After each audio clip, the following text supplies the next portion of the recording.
The evidence indicates that it was a particularly brutal and vicious murder. It was something that showed some sign of real rage. I'm Matthew Randazzo V, and I'm the author of Ring of Hell, the story of Chris Benoit and the fall of the pro wrestling industry. The weekend of the murders, on Friday, Chris Benoit had a barbecue out by the pool with Daniel. And then that Friday evening, it appears that there was some sort of altercation between Chris and Nancy, that Chris restrained Nancy with duct tape and then utilized a telephone cord to strangle her, and then placed a Bible next to her body. There were a number of beer cans and wine bottles around that indicate Chris may have been drinking. Next morning, on Saturday, Chris, we assume, gave his son Daniel Xanax and then murdered him in his room, being suffocated by his father. A Bible was then placed next to Daniel as well.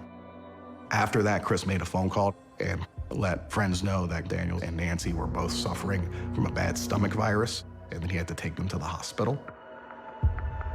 That night, Chris went to bed with the bodies of his wife and child in the house. On Sunday, Benoit makes a couple searches on the internet that are chilling in retrospect. One for a story in the Bible about the prophet Elijah and the resurrection of a dead boy in the Old Testament. And then a search about the quickest and most painless way of breaking one's own neck. Chris then went down to his home gym with a half-drunken bottle of wine. He went to his lat pull-down machine, he took the bar off, he wrapped a towel around his neck, and he took the metal cord from the lat pull-down machine and put it around his neck. He adjusted the weights to 240 pounds, and then he released it.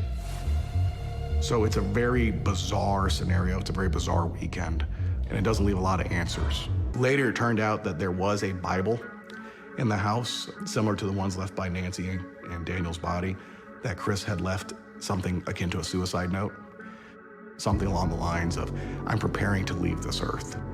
So Chris did leave a suicide note.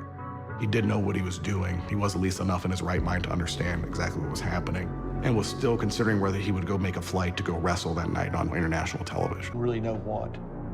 I pulled up on scene about time the neighbor was walking over, and I walked up to them, and I asked if she had seen Mr. Benoit or anybody.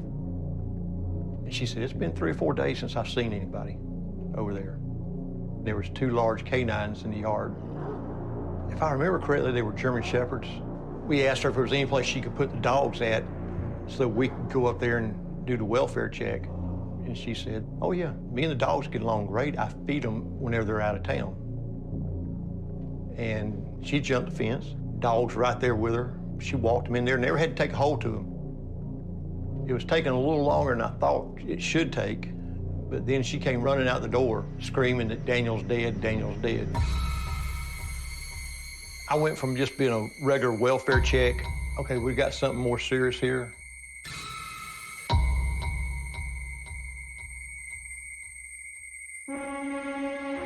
We crossed the fence at that time, myself and Deputy Mundy, and we made entry through the side door, which she had left open. We drew our weapons, not knowing what we was gonna come upon. It was daylight, and they had plenty of windows in the house, so you had a lot of light coming in. There was an odor in the house.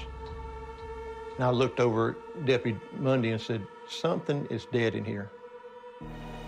There was a set of stairs going up to a bedroom. So we went up those steps, and sure enough, that's where the juvenile child was at, laying in bed. I noticed the child was laying on the bed face down. Deputy Mundy said, "Do we need to start CPR?" And I said, "No." He'd passed away. We started clearing all the different rooms and doors. We found another room, and that's where we found Miss Benoit at. She was laying on the floor, and she was wrapped up in a blanket or maybe a rug or something like that. Went downstairs to the basement area, which was a couple of large open rooms. And the last door we opened was the gym door. And that's where Mr. Benoit was at. Because of the mirrors and at the angle Deputy Mundy was at to my right, she saw the reflection at the far end of the room, which might have been 5 to 7, 10 feet away from where he actually was. And she started to say, "Show me your hands, Fayette County Sheriff's Department." She could not see. He had a cable from one of his weight machines around his neck and had some weights on it. That's when I told her, I said, he's sitting right here, he's passed away. Radio had called us, asked if everything was okay, and I told them on the radio that looked like it might be a homicide and suicide.